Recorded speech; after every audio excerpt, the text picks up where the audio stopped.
కూడా మాట్లాడినటువంటి మాటలు అన్నీ కూడా చాలా బాధ అనిపించినాయి ఆ సమయంలో. అంబేద్కర్ కోనసీమ జిల్లా పి గన్నవరం మండలం గంటి పెదపూడి వద్ద నదీపాయిలో ఏర్పాటు చేసిన తాత్కాలిక రహదారి వరద నీటి ఉధృతి తెగిపోయింది. దాంతో తోగంటి పెదపూడి, బూరుగులంక, అరిగెలవారిపాలెం, ఊడిమూడిలంక గ్రామాలకు ప్రజలు పడవలపై ప్రయాణిస్తున్నారు.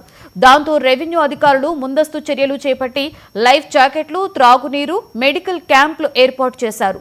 గోదావరి నదిలోకి పెద్ద ఎత్తున వరద నీరు రావడంతో ముక్తేశ్వరం వద్ద నదీపాయిలోని తాత్కాలిక రహదారి నీట మునిగింది. దాంతో ముక్తేశ్వరం రేవు, కోటపల్లి వద్ద రాకపోకలకు ఫండ్ను ఉపయోగిస్తున్నారు. లేకుండా ముక్తేశ్వరం నుండి ద్రాక్షారామం, రామచంద్రాపురం వెళ్లాలి అంటే యానం మీదుగా తిరిగి వెళ్లవలసిన పరిస్థితి ఏర్పడింది.